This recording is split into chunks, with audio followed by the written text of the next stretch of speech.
కొన్నాళ్ల నుంచి భాషతో సంబంధం లేకుండా అన్ని చిత్ర పరిశ్రమల్లో విజయవంతమైన వ్యక్తుల జీవిత చరిత్రలతో రూపొందుతున్న సినిమాలు రావటమే కాదు, ప్రేక్షకుల నుంచి మంచి ఆదరణ కూడా పొందుతున్నాయి.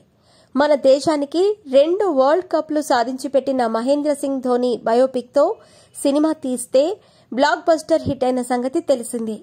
తాజాగా మరో స్టార్ క్రికెటర్ యువరాజ్ సింగ్ జీవిత కథతో సినిమా తెరకెక్కబోతోంది. దీనికి సంబంధించిన ప్రకటన అధికారికంగా కొద్దిసేపటి క్రితమే వచ్చింది.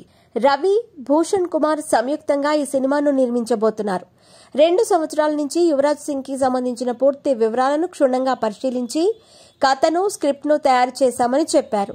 ఎన్నో ఆటుపోట్లను ఎదుర్కొని ఆల్రౌండర్గా నిలవటమే కాకుండా ఇండియాకు ప్రపంచ కప్ రావటంలో కూడా కీలక పాత్ర పోషించాడని, ఆ తర్వాత క్యాన్సర్ రావటం, దాన్ని విజయవంతంగా ఎదుర్కోవటం లాంటివన్నీ ఈ సినిమాలో చూపించబోతున్నట్టు వీరిద్దరూ వెల్లడించారు. ఈ చిత్ర నిర్మాతలు యువరాజ్ సింగ్ పాత్ర కోసం జూనియర్ ఎన్టీఆర్ ను తీసుకునే ఆలోచనలో ఉన్నట్టు తెలుస్తోంది. హైదరాబాద్ లో ఉండే తారక్ ను కలిసి దీనిపై చర్చించబోతున్నట్టు సమాచారం. యువరాజ్ లాంటి క్యారెక్టర్ కోసం తారక్ లాంటి హీరో అయితేనే న్యాయం జరుగుతుందనే భావనలో నిర్మాతలున్నారు. సోషల్ మీడియాలో నెటిజన్లు కూడా దీనిపై తమ అభిప్రాయాలను తెలియజేస్తున్నారు.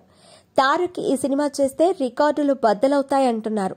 ఖచ్చితంగా ఈ సినిమా చేయటానికి ఎన్టీఆర్ ఒప్పుకుంటాడని, పాన్ ఇండియా సినిమాగా కాదని, దీన్ని పాన్ వరల్డ్ మూవీగా విడుదల చేయడానికి కూడా ఇందులో స్కోప్ ఉంటుందంటున్నారు. తారక్ నటించిన దేవరా చిత్రం షూటింగ్ పూర్తి చేసుకుంది. ఇది వచ్చే నెల 27వ తేదీన ప్రేక్షకుల ముందుకు రాబోతోంది. RRR తర్వాత తారక్ నుంచి వస్తున్న సినిమా కావటం, దాదాపు 4 సంవత్సరాల నుంచి సినిమా లేకపోవడంతో దీనిపై అంచనాలు భారీగా ఉన్నాయి.